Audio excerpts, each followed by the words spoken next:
Hello students, Indigo का शायद last question है, इंपॉर्टेंट है।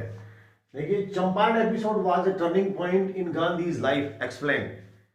या आप ये समझिए, चंपारण एपिसोड को गांधी के टर्निंग पॉइंट के रूप में कोई भी क्वेश्चन आ जाता है तो आपको आंसर क्या देना है। ये वास्तव में गांधी की लाइफ में टर्निंग पॉइंट था। इससे पहले गांधी जी साउथ अफ्रीका में फिनिक्स और टॉलस्टॉय नाम के दो आश्रम स्थापित किए थे, वहां अच्छा आंदोलन किया था। उसके बाद इंडिया में आने के बाद पहला आंदोलन था ये। उससे पहले इंडिया वालों को पता नहीं था कि अंग्रेजों के खिलाफ आंदोलन किया जा सकता है, वो सफल भी हो सकता है। चंपारण, तो पहले आप देखेंगे फर्स्ट इंस्टेंस। इंस्टेंस अगर आपको शूट नहीं करता है वर्ड, तो आप इसको एग्जाम्पल देखें।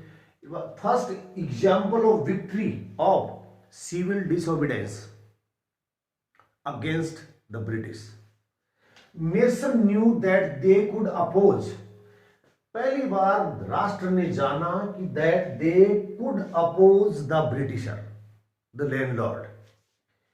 Farmers became aware. पहली बार किसान अवेयर हो गए। यहां में नीचे भी लिखा है कि ये this incident made the farmers aware, free from fair, and they could new that they can fight for their rights. This episode was the ray of hope, एक आशा की किरण थी फॉर द इंडिया। ब्रिटिशर्स, इसके बाद में ऐसा हुआ कि Britishers पहली बार नो लॉन्गर इनविंसिबल, अजय होता है। ऐसे लगने लगा कि ये जो अंग्रेज थे वो अजय नहीं है, उनको हराया जा सकता है। And farmers learn to fight for their rights, and there was a clear message by Gandhi that Gandhi could not be ordered by the British in India। तो आप आंसर कैसे लिखेंगे? यहां से आप आंसर शुरू करें। चंपारण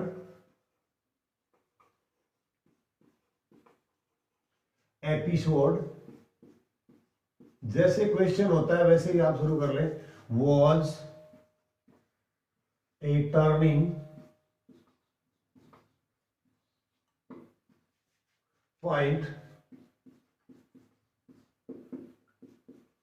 in Gandhi's life,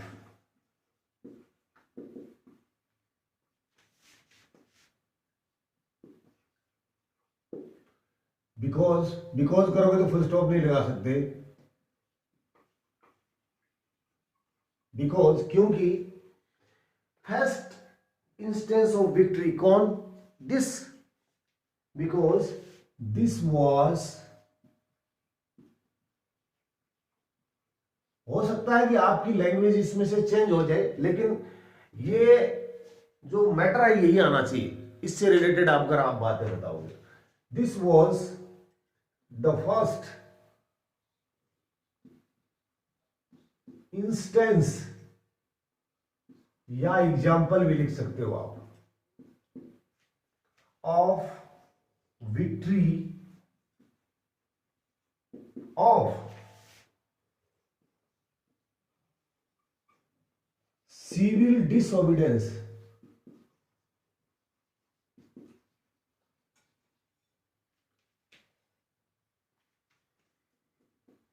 ये यहां आप इसको अलग समझ लेना, थोड़ा सा समय लग जाएगा।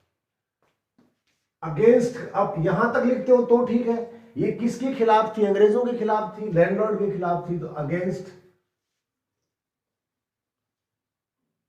थोड़ा मिटा देता हूं इसको।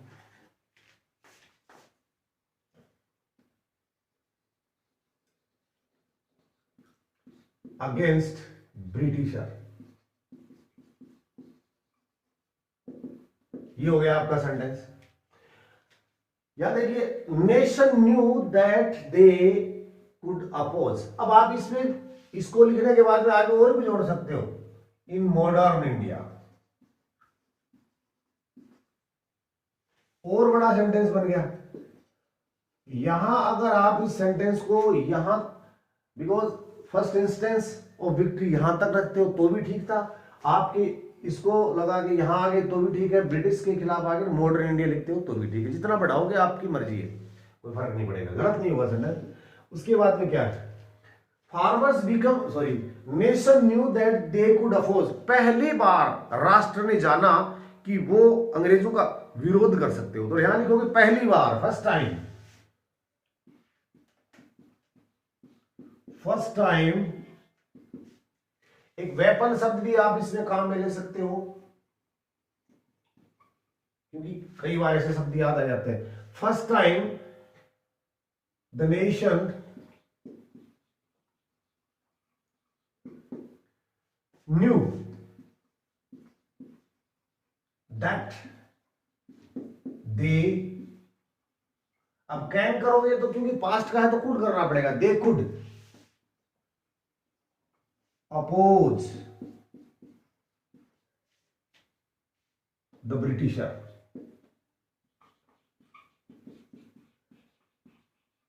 ब्रिटिशर्स का आप अपोज कर सकते हो। पूरे नेशन ने ये पहली बार जाना, ठीक है।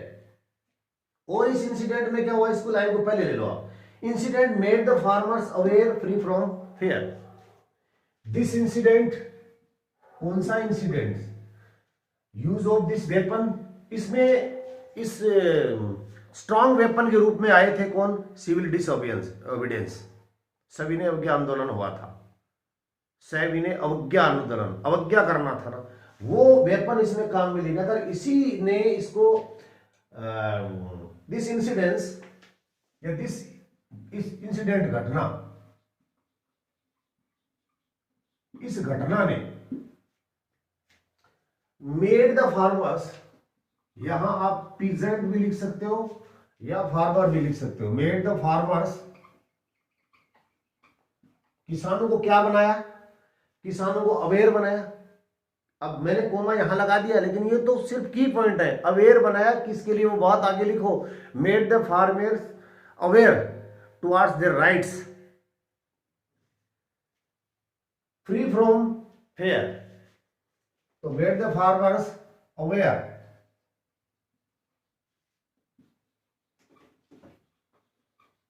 टुवर्ड्स देयर राइट्स, उन्हें सिखाया, taught them to fight for their rights,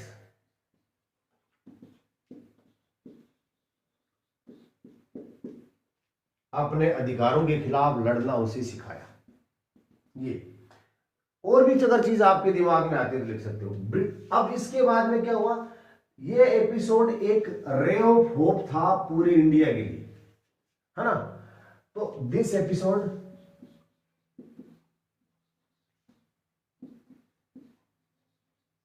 was a ray of, was किस जगह आप ऐसे कर सकते हो, बीकेम, ये बना, यहां आप बीकेम कर देना। This episode Beckham A ray of hope for India, ठीक है। Britishers no longer invisible, invisible का मतलब होता है अजय, आज तक अजय थे, उनके सामने, अंग्रेजों के सामने कोई नहीं लड़ने वाला था। अब वो इनविजिबल नहीं रहे, ये इस इंसिडेंट का ही रोल था। तो अब ये टर्निंग पॉइंट में शामिल हो गया। तो now the Britishers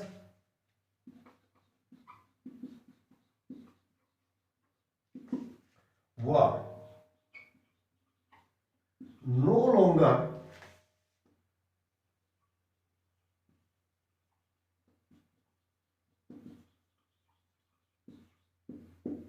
invincible.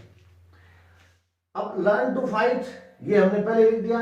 Clear message, Gandhi could not be ordered by the Britishers, यहां इस इंसिडेंट ने क्लियर मैसेज दिया देश को कि गांधी को उसके देश में अंग्रेजों के द्वारा आदेश नहीं दिया जा सकता। तो there was a clear message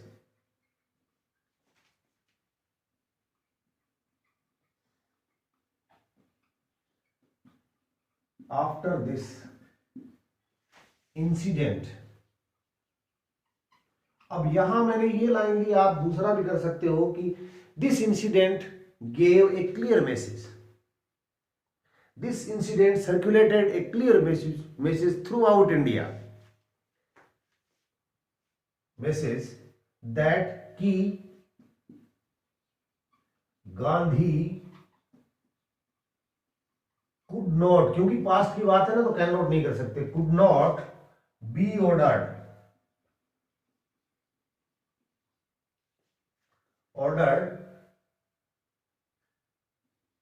by Britishers in India. Okay, ये हमने कर लिया। एंड पहली बार सिविल डिस्प्यूट एविडेंस जैसे वेपन थे वो इंडिया में सफल हुए। तो first time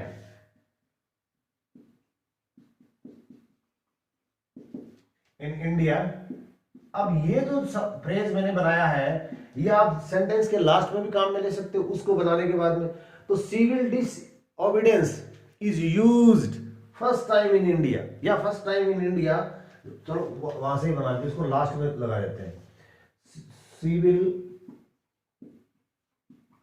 disobedience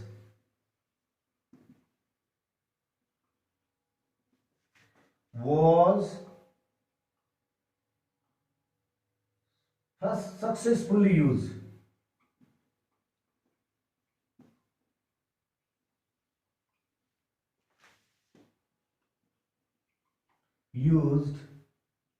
in India